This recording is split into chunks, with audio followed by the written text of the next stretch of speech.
ಶುಭೋದಯ ಎಲ್ಲರಿಗೂ. ದಾನೇಶ್ವರಿ ಯೂಟ್ಯೂಬ್ ಚಾನೆಲ್ಗೆ ಸ್ವಾಗತ. ಇಂದಿನ 12 ರಾಶಿಗಳ ಫಲಾಫಲವನ್ನು ತಿಳಿದುಕೊಳ್ಳೋಣ. ನಮ್ಮ ಗುರುಗಳಾದಂತಹ ಖ್ಯಾತ ಜ್ಯೋತಿಷ್ಯರು, ವಾಸ್ತುತಜ್ಞರು ಶ್ರೀ ರೇಣುಕಾ ಯಲ್ಲಮ್ಮ ಹಾಗೂ ಮಲೆ ಮಹದೇಶ್ವರರ ಆರಾಧಕರಾದಂತಹ ಶ್ರೀಯುತ ಅರ್ಜುನ್ ರಾವ್ ಗುರುಜಿ ಅವರಿಂದ ತಿಳಿದುಕೊಳ್ಳೋಣ. ಹಾಗೆ ಇವತ್ತು 3 ರಾಶಿಯವರಿಗೆ ವಿಶೇಷ ಅನುಷ್ಠಾನವನ್ನು ಕೂಡ ತಿಳಿಸಿಕೊಟ್ಟಿದ್ದಾರೆ ಗುರುಗಳು.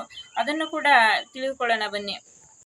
ಸಮಸ್ತ ನಾಡಿನ ಜನತೆಗೆ ಶ್ರೀ ರೇಣುಕಾ ಯಲ್ಲಮ್ಮ ಹಾಗೂ ಮಲೆ ಮಹದೇಶ್ವರ ಸ್ವಾಮಿಯ ಕೃಪಾ ಕಟಾಕ್ಷ ಯಾವತ್ತೂ ಇರಲಿ, ಶುಭವಾಗಲಿ. ನಿಮಗೆ ಆ ಪರಮಾತ್ಮನ ಒಂದು ಆಶೀರ್ವಾದ ನಿಮ್ಮ ಮೇಲೆ ಇರಲಿ. ಈ ದಿನ ಬಂಧುಗಳೇ 19/4/2025 ಶನಿವಾರ, ಉತ್ತರಾಯಣ ವಸಂತ ಋತು, ಶ್ರೀ ವಿಶ್ವವಸು ನಾಮ ಸಂವತ್ಸರದ ಚೈತ್ರ ಮಾಸದ ಕೃಷ್ಣ ಪಕ್ಷದ ಷಷ್ಠಿ ದಿನ. ಈ ದಿನ ಮೂಲ ನಕ್ಷತ್ರ ಇದೆ ಬಂಧುಗಳೇ. ಶುಭಕಾಲ ಬಂದು 7:30ರಿಂದ 9 ಗಂಟೆವರೆಗೂ, ಮತ್ತು ಮಧ್ಯಾಹ್ನ ಅಂದರೆ 4:30ರಿಂದ 6 ಗಂಟೆವರೆಗೂ ಒಳ್ಳೆ ಶುಭ ಕಾಲವಿದೆ. ಆ ಕಾಲದಲ್ಲಿ ನೀವು ಒಳ್ಳೊಳ್ಳೆ ಕೆಲಸ ಕಾರ್ಯಗಳನ್ನು ಮಾಡ್ಕೊಳ್ಳಿ.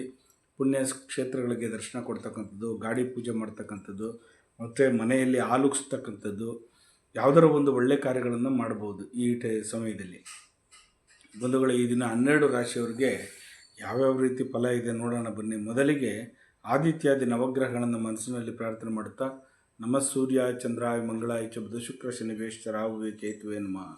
ಗುರುಬ್ರಹ್ಮ ಗುರುವಿಷ್ಣು ಗುರುದೇವೋ ಮಹೇಶ್ವರ ಗುರು ಸಾಕ್ಷಾತ್ ಪರಬ್ರಹ್ಮ ತಸ್ಮೈ ಶ್ರೀ ಗುರುವೇ ನಮಃ. ಗುರುವೇ ಸರ್ವಲೋಕಾನಾಂ ವಿಜಯಸೆ ಭವರೋಗಿಣಂ ನಿಧಯೇ ಸರ್ವವಿದ್ಯಾನಾಂ ಶ್ರೀ ದಕ್ಷಿಣಾಮೂರ್ತಿಯೇ ನಮೋ ನಮಃ.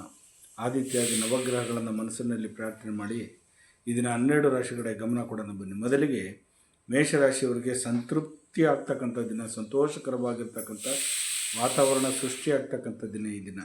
ವೃಷಭ ರಾಶಿಯವರಿಗೆ ನೀವು ಕೂಡಿಟ್ಟ ಹಣವನ್ನು ದ್ವಿಗುಣ ಮಾಡ್ತಕ್ಕಂಥ ದಿನ, ಅಂದರೆ ಸ್ವಲ್ಪ ಇನ್ವೆಸ್ಟ್ಮೆಂಟ್ ಬೇರೆ ಕಡೆಗೆ ಮಾಡ್ತಾ ಇರ್ತಕ್ಕಂಥದ್ದು. ಮಿಥುನ ರಾಶಿಯವರಿಗೆ ಈ ದಿನ ಅಷ್ಟೊಂದು ಚೆನ್ನಾಗಿಲ್ಲ, ಸ್ವಲ್ಪ ವರ್ಜಿಸಿ. ಮಧ್ಯಾಹ್ನ 3 ಗಂಟೆ ಸ್ವಲ್ಪ ಹುಷಾರಾಗಿರಿ, ಕೇರ್ಫುಲ್ಲಾಗಿರಿ. ಕಟಕ ರಾಶಿಯವರಿಗೆ ಬೇರೆಯವ್ರಿಗೆ ಅನುಮಾನವಾಗಿ ನಡ್ಕೊಳ್ತೀರಿ, ಅನುಮಾನಾಸ್ಪದವಾಗಿ ಇರ್ತೀರಿ. ಬೇರೆಯವ್ರಿಗೆ ಅವಮಾನ ಮಾಡ್ತಕ್ಕಂಥದ್ದು, ಬೇರೆಯವ್ರಿಗೆ ಹೀಯಾಳಿಸ್ತಕ್ಕಂಥದ್ದು, ನಿಮಗೆ ನೀವೇ ಹೆಚ್ಚು ಅಂತ ಅಂದ್ಕೊಳ್ತಕ್ಕಂಥದ್ದು, ಅಹಂ ಬರ್ತಕ್ಕಂಥದ್ದು ಸ್ವಲ್ಪ ಕಡಿಮೆ ಮಾಡ್ಕೊಳ್ಳಿ. ಈ ದಿನ ಯಾರ ಹತ್ರನೂ ಜಾಸ್ತಿ ಒಡನಾಟವನ್ನು ಜಗಳ ಮಂದು ಮಾಡ್ಕೊಳ್ಳೋಕೆ ಹೋಗಬೇಡಿ. ಸಿಂಹರಾಶಿಯವರಿಗೆ ಆದರ್ಶಪ್ರಾಯರಾಗಿರ್ತೀರಿ, ಬೇರೆಯವ್ರಿಗೆ ಹೆಲ್ಪಿಂಗ್ ನೇಚರ್ ಮಾಡ್ತೀರಿ. ಈ ದಿನ ತುಂಬ ಚೆನ್ನಾಗಿದೆ. ಕನ್ಯಾ ರಾಶಿಯವರಿಗೆ ಕೀರ್ತಿ, ಯಶಸ್ಸು, ಲಾಭ ತರ್ತಕ್ಕಂಥ ದಿನ. ನಿಮಗೆ ಸ್ವಲ್ಪ ಮಟ್ಟಿಗೆ ಪ್ರಯತ್ನ ಪಡಿ. ಈ ದಿನ ಗುರು ಚೆನ್ನಾಗಿದ್ದಾನೆ, ಗುರುಸ್ಥಾನದಲ್ಲಿ ನೀವು ಚೆನ್ನಾಗಿರುತ್ತೆ. ನಿಮ್ಮ ರಾಶಿ ನಕ್ಷತ್ರದಲ್ಲಿ ಒಳ್ಳೆಯದಾಗಲಿ ನಿಮಗೆಲ್ಲರಿಗೂ. ತುಲಾ ರಾಶಿಯವರಿಗೆ ನಂಬಿಕೆ ಇಟ್ಟು ನಡೆದು ಬೇರೆಯವ್ರಿಗೆ ಇನ್ವೆಸ್ಟ್ಮೆಂಟ್ ಮಾಡಬೇಕಾದ್ರೆ, ದುಡ್ಡು ಕೊಡಬೇಕಾದ್ರೆ, ಯಾವುದೇ ಒಂದು ಖರೀದಿ ಮಾಡಬೇಕಾದ್ರೆ ನಂಬಿಕೆ ಇಟ್ಟು ಕೆಲಸ ಮಾಡ್ತೀರಿ. ಈ ದಿನ ತುಂಬ ಚೆನ್ನಾಗಿದೆ, ಖಂಡಿತವಾಗಿ ಒಳ್ಳೆಯದಾಗಲಿ ನಿಮಗೆ. ವೃಶ್ಚಿಕ ರಾಶಿಯವ್ರಿಗೆ ಸಾಧನೆ ತೋರಿಸ್ತಕ್ಕಂಥದ್ದು, ನೀವು ಅಚೀವ್ಮೆಂಟ್ ಮಾಡ್ತಕ್ಕಂಥದ್ದು, ನೀವು ಹೇಗೆ ಅಂತ ಬೇರೆಯವ್ರಿಗೆ ತೋರಿಸ್ತಕ್ಕಂಥದ್ದು ಈ ದಿನ ತುಂಬ ಚೆನ್ನಾಗಿದೆ. ಧನುಸು ರಾಶಿಯವರಿಗೆ ಆದರ್ಶಪ್ರಾಯರಾಗಿರ್ತೀರಿ, ಬೇರೆಯವರಿಗೆ ಲವಲವಿಕೆಯಿಂದ ನಡ್ಕೊಳ್ತೀರಿ, ಖುಷಿ ಕೊಡ್ತೀರಿ, ಬೇರೆಯವರಿಗೆ ಸಂತೋಷವನ್ನು ವ್ಯಕ್ತಪಡಿಸ್ತೀರಿ.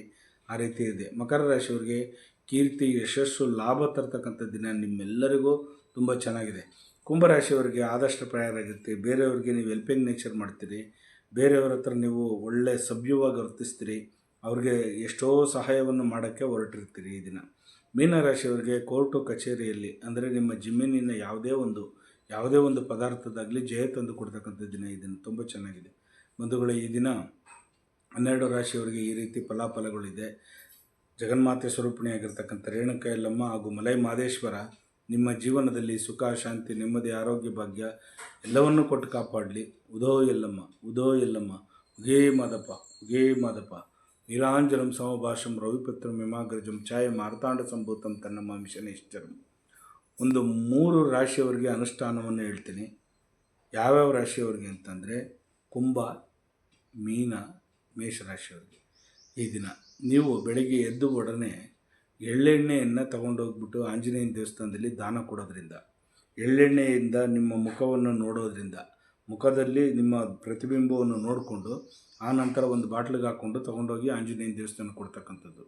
ಅಕಸ್ಮಾತ್ ಅದಾಗಿಲ್ಲ ಗುರುಗಳೇ, ನಾವೇನು ಮಾಡಲ್ಲ ಅಂದರೆ 3 ಚಿಟಿಕೆಯಷ್ಟು ಎಳ್ಳು ನೀವು ದೃಷ್ಟಿ ತಗೊಂಡು 3 ಸಾರಿ ದೃಷ್ಟಿ ತಗೊಂಡು ಗಿಡದ ಮೇಲೆ ಹಾಕಬೇಕು. ಈ ರೀತಿ ಮಾಡಿ ನಿಮಗೆ ಎಷ್ಟೋ ರೀತಿಯಲ್ಲಿ ನಿಮ್ಮ ದೇಹದಲ್ಲಿರ್ತಕ್ಕಂಥ ವೇರಿಯೇಷನ್ನು, ನಿಮ್ಮ ಶನೈಶ್ಚರನ ಒಂದು ಪ್ರಾಬ್ಲಮ್ ಇದ್ರೂ ಕೂಡ ಅದು ಸಾಲ್ವ್ ಆಗಿಬಿಡುತ್ತೆ, ಮಂಜಿನಂತೆ ಕರಗೋಗುತ್ತೆ ಬಂಧುಗಳೇ. ಈ ರೀತಿ ಮಾಡಿ ಎಳ್ಳೆಣ್ಣೆಯನ್ನು ನಿಮ್ಮ ಮುಖದ ಪ್ರತಿಬಿಂಬವನ್ನು ನೋಡಿ ಆಂಜನೇಯನ ದಾನ ಕೊಡಿ. ಅಕಸ್ಮಾತ್ ಅದಾಗಿಲ್ಲ ಅಂದರೆ 3 ಚಿಟಿಕೆಯಷ್ಟು ಎಳ್ಳನ್ನು, ಕರಿ ಎಳ್ಳನ್ನು ದೃಷ್ಟಿ ತೆಗೆದು ಒಂದು ಹಸಿರು ಗಿಡದ ಮೇಲೆ ಹಾಕಿ ಖಂಡಿತವಾಗಿ ನಿಮ್ಗೆಲ್ಲರಿಗೂ ಆ ದೃಷ್ಟಿ ದೋಷ ನಿವಾರಣೆಯಾಗಿ ಮನೆಯಲ್ಲಿ ಸುಖ, ಶಾಂತಿ, ನೆಮ್ಮದಿ ಸಿಗುತ್ತೆ. ಖಂಡಿತವಾಗಿ ನಿಮಗೆಲ್ಲರಿಗೂ ಒಳ್ಳೆಯದಾಗಲಿ, ಶುಭವಾಗಲಿ. ಲೋಕ ಸಮಸ್ತ ಸುಖಿನೋ ಭವಂತು, ಸನ್ಮಂಗಳಾನಿ ಭವಂತು. ಸರ್ವೇ ಜನ ಸುಖಿನೋ ಭವಂತು, ಸನ್ಮಂಗಳಾನಿ ಭವಂತು. ಸುಮಾರು ಕಡೆಗಳಿಂದ ಕರೆಗಳು ಬರ್ತಾ ಇದ್ದಾವೆ. ಉಡುಪಿ, ಹಾವೇರಿ ಈ ಕಡೆಯಿಂದೆಲ್ಲ ಸುಮಾರು ಕರೆಗಳು ಬರ್ತಾ ಇದ್ದಾವೆ. ಎಲ್ಲರೂ ತಮ್ಮ ಸಮಸ್ಯೆಗಳನ್ನು ಗುರುಗಳ ಹತ್ರ ಹೇಳ್ಕೊಂಡು ಅದಕ್ಕೆ ಪರಿಹಾರವನ್ನು ಕೂಡ ಕಂಡುಕೊಂಡಿದ್ದಾರೆ. ನಿಮಗೂ ಕೂಡ ಸಮಸ್ಯೆಗಳಿದ್ರೆ ಖಂಡಿತ ನೀವು ಕೂಡ ಕರೆ ಮಾಡಿ ಸಮಸ್ಯೆಗೆ ಪರಿಹಾರವನ್ನು ಕಂಡುಕೊಳ್ಬೋದು. ಸ್ಕ್ರೀನ್ ಮೇಲೆ ಬರ್ತಾ ಇರುವಂಥ ನಂಬರ್ಗೆ ಕರೆ ಮಾಡಿ ನಿಮ್ಮ ಸಮಸ್ಯೆಗಳನ್ನು ಗುರುಗಳ ಹತ್ರ ಹೇಳ್ಕೊಳ್ಳಿ. ಖಂಡಿತ ಅದಕ್ಕೆ ಗುರುಗಳು ಪರಿಹಾರವನ್ನು ಸೂಚಿಸ್ತಾರೆ. ದಯವಿಟ್ಟು ಲೈಕ್ ಮಾಡಿ, ಶೇರ್ ಮಾಡಿ, ಕಮೆಂಟ್ ಮಾಡಿ, ಸಬ್ಸ್ಕ್ರೈಬ್ ಆಗಿ. Thank you.